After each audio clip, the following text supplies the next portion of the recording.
Is X-Prix a good racing series or a little bit of a gimmick?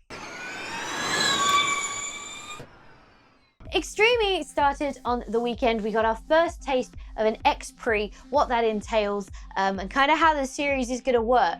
I reckon I'm not alone when I'm saying the format on paper was quite confusing. When you actually saw how it was going to work, it made a lot more sense. What I'm going to try and do now, for people who didn't watch it, is explain that format. Friday, or day one, you have the shakedown, which is like half an hour where each of the cars get to go out, each driver cycles the lap, and you get to make sure the cars are okay. It's fairly standard for most race series to do a shakedown of some description.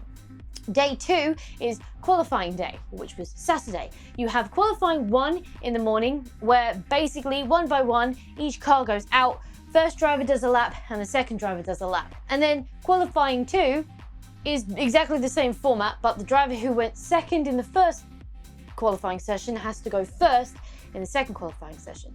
You take both of those qualifying times, take an aggregated lap time, and that defines your qualifying order.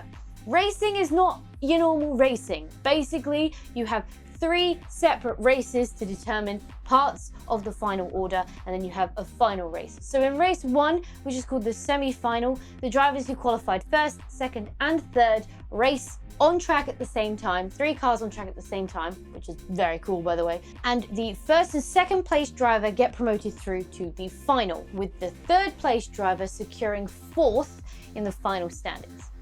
The second race, which is called the Crazy Race, slightly confusingly to a lot of people, but we'll get onto that in a minute, is 4th, 5th, and 6th place in the qualifying order. The winner of that race takes the final spot in the final. So the final is comprised of finishers first and second from the semi-final and finisher first from the Crazy Race. Second and third from the Crazy Race sit 5th and 6th in the final order. The last race is called the Shootout Race, which is 7th, 8th, and 9th, and they're racing purely and simply for those last 3 positions in the overall standing. Everybody scores points unless you don't finish. There are points available for qualifying, and there are points available for the race or the final results after all 4 races have been conducted. The day is ended with the final, which is places first and second from the semi-final and first place from the Crazy Race. Race again to determine the podium order, basically. So if you qualify 6th, you could still end up winning the race at the end of the weekend, which I think is pretty cool. Even explaining it there, I think me explaining it was fairly simple. I think you could probably follow that. But when you read the way that X-Prix had listed how the racing was going to work on their website, that did not make sense. It took until about 5 minutes before the end of qualifying for me to actually make sense of how the rest of the weekend was going to go. And the way they was displaying qualifying was a little bit confusing, because in qualifying 2, they were just displaying the qualifying 2 order, which was not relevant to anything, because you needed the aggregated order to find out who was actually on pole. I kind of wish they'd have displayed on the timing tower the overall order with the aggregated times rather than qualifying 2, because qualifying 2's times didn't mean anything on their own. They meant something when combined with qualifying 1 times. That then determined our order. It was fairly entertaining. I enjoyed it. It was very different to any kind of motor race I've ever seen before. The series is built very much on the 3 E's, or the 3 pillars as they're calling it, which is entertainment, environment, and equality. Entertainment, I think, was fairly there, but we'll come back to that one in a minute. Environment, they're doing a very good job, because if you don't know, they are racing in areas that are severely damaged by climate change and global warming. So it's kind of like an awareness campaign whilst they race, and that they're showcasing all of these places and what human population is doing to the planet, what will continue to happen if we ignore climate change and global warming. And at the same time, it's a sustainability race. So there's no trace of the racing once they've left. So there's only like flag poles that get put in. Like all of the tire tracks and stuff will be blown away. All of the podium and stuff was made from recycled wood and recycled pallets and stuff. It was all very well done, all very kind of pop up, pop down. They've had a bit of experience of that kind of thing with Formula E, though Formula E does come with some circuits do have an entire overlay of tarmac put on certain areas of the track. So like part of, I think Rome, part of the track is cobbles. From memory, there's part of one track that rides over cobbles, and you could not race a car over that, so they have to overlay. They don't permanently put anything down, but temporarily put down like an overlay of tarmac to make the track a bit smoother and possible to race on. The people behind X-Treme, which is obviously Alessandro Agag, he's had a lot of experience learning this stuff with Formula E, so he kind of has an idea of how these things should play out. But from an environmental side, it was really cool, really awesome to see them doing this stuff. Probably need a few more features though, because between sessions and between the cars going out and quality and stuff, we did kind of start to get the same beats and the same messages be played through, which is fair enough. But maybe mix it up a little bit, because if you, like me, watch the entire weekend of racing by come the finale, you're like, I know what you're doing here. You don't need to keep reiterating. I do appreciate why they keep reiterating the message, because some people weren't watching qualifying, some people only watched the final. It does make sense, don't get me wrong. Just for me, I'd have kind of hoped that there were like a couple more interviews with like Nico Rosberg or Hamilton or Jenson Button or Agag himself, you know, just some other interviews that you could have interspersed. And the other one is equality. So the way they're tackling this is every team has to have a male and a female driver, which I think is really cool, because it shines lights on a lot of these female races and these female rally drivers who've never really had any light shone on them. Which is great in the first instance. For these girls and these women, it's a big thing for them, because it's probably the biggest platform they've ever been able to race on, and they're competitively racing against men. There's no, like, for the qualifying, for example, there's nothing to say like, in qualifying 1, the females must go out first, in qualifying 2, the males must go out first. You get to pick, you just have to swap. And it's the same with the races. The men don't have to start the races, the females can start the races, and they can be racing against men. So I think that's a really interesting element to it. We haven't had that yet, I don't think. I don't think we've had men and women on the track at the same time. But I really hope we do get that, because I think something like that will be really key to kind of pushing the whole men and women can race on the same track at the same time. Let's do it in other series.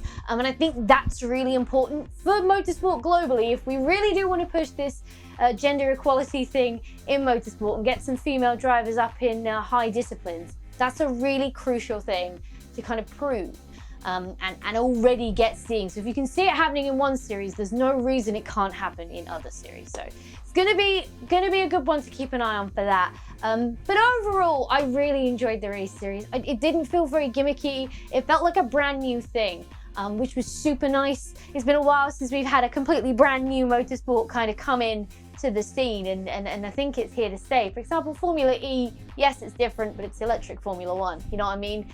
They tried to gimmick it up a bit. I think they've gone too far with that, but that's a conversation for another video if people want me to get into that. So this was just really nice. It was really refreshing. And it was really cool to see how they were bringing in the environmental protection side of it. And there's also the legacy program that they're doing with it. So before the race, all of the drivers and teams went down to a beach and did like a massive plastic beach cleanup near where they'd be racing. And then there's the legacy program, as I mentioned, that's going to be leaving impact on these places in a positive way after they leave. There's the whole fact that the paddock is just a floating boat in the middle of the ocean, which is really cool. That boat is super cool. If you haven't seen it, I'll leave a link to it on the card in the description box, so you can go and see. They kind of take you through the ship a little bit more and show you what they've done and what they're planning on doing with it in the future, because the plan of the championship is to be net carbon zero by the end of season 1, which will be November, December, well, later on this year. So it's going to be it's a really cool series. I really did enjoy it. I think now I understand the format. The format is perfect. I think it really works. You get a lot of race action, you get a lot of entertainment going on, and it's quite high paced, even though like lap times are 10 minutes because it takes them 5 minutes to get around the lap each. It's very fast paced. There's a lot going on all the time.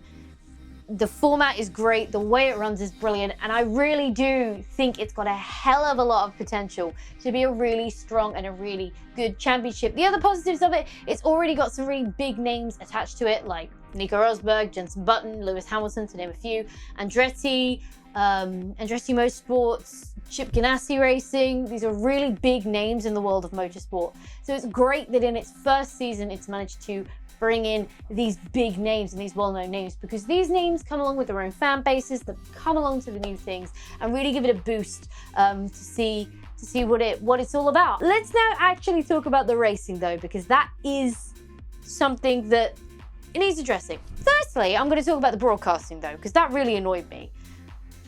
Extreme E promoted that you could watch every single race on YouTube. From the UK, definitely. Don't know about the rest of the world, but definitely from the UK. The finale was geo-blocked, which was annoying because I was ready and prepared to sit down to watch it on YouTube, and then I couldn't because they didn't live stream it on YouTube. Luckily, it wasn't a problem because I am very lucky and I do have Sky, so I just watched it on Sky Action, I think it was on. But I kind of felt like if you're gonna geo-block it, tell me the races, the final is not available on YouTube. Formula E do a great job of that. They literally tell you can watch everything but the race. The race is not available on YouTube because it's geo-blocked because of licensing. It makes perfect sense why it's not there. You can make money by selling licensing for these live events to other places. Why would you enable people to watch it for free? At the end of the day, it's a business. I get it. But don't tell me I can watch it on YouTube when I can't watch it on YouTube, because that was really annoying. And again, on the finale, the timings were weird. Firstly, the timing graphic was in the wrong time zone. Just FYI to anyone at Formula E, you put GMT, not BST, and the clocks went forwards last weekend, so should have caught that one, which was a little bit confusing because I then obviously had to work out what timings races on with stuff. But that's not a big problem. That's a teething issue. You're going to expect these things. It's a brand new race series. It's his first race. Some things are not going to quite go right. But the race program started for me at 11 a.m. for the finale. Yet the race wasn't on till 12:20. So I had an hour and 20 of highlights and recaps of everything I'd watched over the next 2 days. And that's, again, not a problem if that's the program you are broadcasting.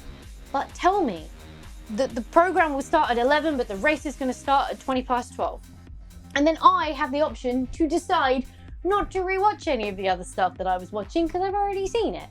So that was a bit annoying. Also, the shootout race was never streamed, never available to watch live. And I still don't understand why that was the case. Because unfortunately, it was the closest race we had all weekend and we didn't get to see it live. And then they showed it in highlights, but Extreme E had already posted the big crash that happened in that race on social media. So I'd already seen how the race ended before I'd seen the race, if you get me. So the broadcasting there was a little bit off. Again, I will give the benefit of the doubt because it's the first race of the first season and you have to kind of do these things to learn what works, what doesn't work, and what you need to fix for next time. So hopefully for the next race, which I think is the end of May, which is the Seagal Ocean X-Prix, hopefully this will all be sorted and it'll be either clear why we couldn't watch certain things in certain ways or clearer where you actually can watch things and the actual times of the races. The racing itself, however, had a bit of a snag because if you've seen a desert, you know they're pretty sandy and it's not like beach sand. It's like light dust-like sand that kicks up and is like a big cloud of dusty sand. So it was fine when you had the qualifying, it was fine when you had the single time trials because there was one car on track just going fast with no one in front of them. But the problem was when you got to the race stages, off the line it was very interesting because the cars were close, it was very close racing, they were trying to get ahead, it was very, very intense. And then whoever got ahead normally won because they were kicking back so much dust. The people behind had to hang back to be able to even see. There's so many onboards where you just see this big puff of sand come over the windshield and that's it. If you stay in the tire tracks, you can't see anything. Hopefully for the next one, because it is on a beach, not on a desert beach, but on like a proper, well, I guess that, well, no, like a beach, not a desert. They are different things. Hopefully, yes, we'll probably get some kick up from the sand and stuff with the wheels and tire spin and yada yada, and yes, that's expected. But hopefully the visibility won't be impaired so much so we can have closer racing. I don't think I mentioned it, but they're electric SUVs, by the way. I don't think I mentioned the electric thing at all. I just assumed people knew. I explained everything else apart from that, which is obviously the environmental push and green sustainable technology and all the rest of it. So as an end note, I'm pretty excited about Extreme E. I think it's gonna be really good. I think the biggest problem they had in Allure, apart from a couple of teething problems with the broadcasting and some of the social stuff, just because it was the first race, like I said, we'll give them the benefit of the doubt, but if I'm saying the same thing in 6 months' time, won't be so lenient about it. But the only real hamper it had was the fact that the desert dust was just kicking up and completely impeding visibility. I don't know how you get around that, if I'm honest. If you want to go racing in the desert, that's going to be the way it happens, and it's just going to be such an advantage to get the lead off of the first main straight because you can't sit behind people. You can't You can't race bumper to bumper basically and then throw one up the inside or go deep and throw one around the outside or something like that, you know what I mean? It's not possible with that kind of terrain because visibility is impossible. You just cannot see. But if you haven't seen it, do head over to Extremely, have a check out of the highlights reel, see the racing, have a look at it, see what it was like, see what you think for yourself if you didn't. If you did watch it, let me know down in the coffee pot below what you thought of Extreme E, whether you think it's going to be great, whether you think it's going to be terrible, what you think of it, what your thoughts are of it. Are you excited for the next race and you don't care at all? Let me know your thoughts on everything because I'd love to continue the discussion downstairs. But for now, thank you so much for hanging out with me today. It's been an absolute blast as always. If you enjoyed this video, go show that like button some good old-fashioned love. And if you want to support the channel, go hit subscribe and ring that bell so you don't miss the time I upload a video. Stay awesome, and I will see you all in the next video!